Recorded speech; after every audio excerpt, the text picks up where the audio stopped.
La Fondation Jocelyne Douarou Miracle, en partenariat avec l'association Lune d'Afrique Auxerre, a organisé le mardi 29 mars dernier la 5e édition de son prix Les Oscars de la Décence dans le département de Bangolo pour booster ces jeunes filles dans leurs études en offrant des bourses d'études à l'étranger aux plus brillantes d'entre elles et en leur offrant un foyer pour les loger. En effet, selon des statistiques menées récemment, le nombre de grossesses en cours de scolarité dans le primaire et le secondaire serait de 5 833. Les conditions de vie des élèves de Bangolo dans la région du Guémon et principalement celles des jeunes filles étant alarmantes, car ces jeunes filles vulnérables qui pour la plupart sont livrées à elles-mêmes sont exposées à certains prédateurs sexuels entraînant un fort taux de grossesse en milieu scolaire dans cette région du pays, une baisse de leur rendement à l'école et un faible taux d'achèvement de leur cursus scolaire. Et c'est pour leur venir en aide et pour éviter des grossesses en milieu scolaire que la Fondation Jocelyne Douarou a posé cet acte.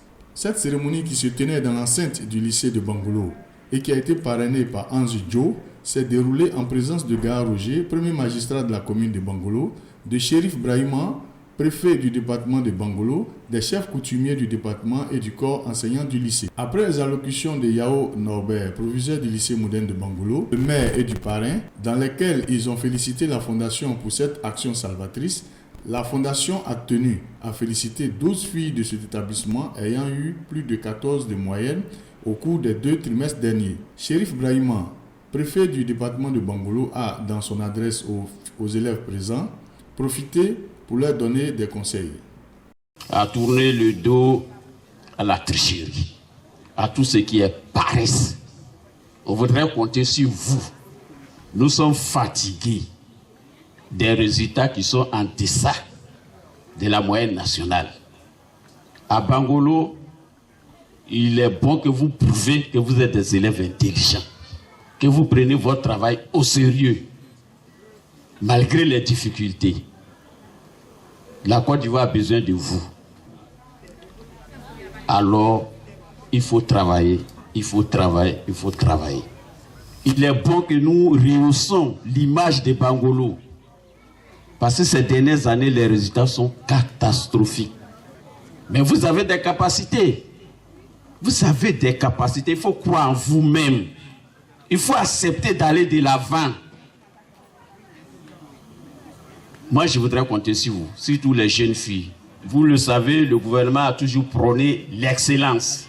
Pour matérialiser cet encouragement à ces jeunes filles, Jocelyne Douarou Miracle, la présidente de la Fondation, a procédé à la pose de la première pierre du foyer des jeunes filles de Bangolo, qui sera bâti avec l'appui de la Banque du Riz, représentée à cette cérémonie par Doué Ruffin, sur une superficie de 2000 m², offerte gracieusement par les populations du village de Genglo, et il aura une capacité d'au moins 200 lits. Heureuses pour le geste posé par la Fondation, les filles qui seront bénéficiaires de ce foyer ont dit toute leur gratitude par la voix de leur porte-parole Gondo Salomé. Nous sommes très contentes car c'est pour notre réussite qu'elle est venue, donc nous la soutenons. Ils ont qu'à se concentrer sur les études et ne pas chercher les prédateurs. Si les prédateurs viennent, ils ont qu'à les dépanner. Ils peuvent appeler la maman, qu'ils ont qu'à éviter les grossesses précoces. Je suis Jocelyne Douarou, présidente de la Fondation Jocelyne Douarou Miracle. Nous avons mené aujourd'hui 2 activités en une. La première activité a consisté à faire le lancement des Oscars de la Décence. Nous sommes à la 5e édition. Et cette année, l'innovation, c'est le prix couplé. Oscar de la Décence, Joséphine Wanja Guidi. Et la deuxième action, c'était de poser la pose de la première pierre du foyer des jeunes filles de Bangolo. Si nous devons aider nos sœurs, il faut que nous commençons par celles qui sont encore petites. C'est facile pour nous de les recadrer, de les encadrer et puis de les faire monter plus tard. Oui, je lance un appel. Aujourd'hui, nous sommes sur le site qui va abriter le foyer des jeunes filles de Bangolo. Le foyer sera bâti sur une superficie de 2000 m². Il va contenir au minimum 200 logements pour 200 filles de la région du Guémon. En fait, c'est le foyer de la nation. C'est le foyer numéro 1. C'est pour vous dire que c'est une chaîne de foyers. Aujourd'hui, c'est Bangolo. Demain, on peut aller dans la région du Cavali, du Poro, du Gontougou. Donc, en fait, c'est une chaîne de foyers que nous voulons installer. Rien que pour pouvoir lutter contre tout ce qui est grossesse en milieu scolaire et puis aider nos filles à faire un bon rendement scolaire.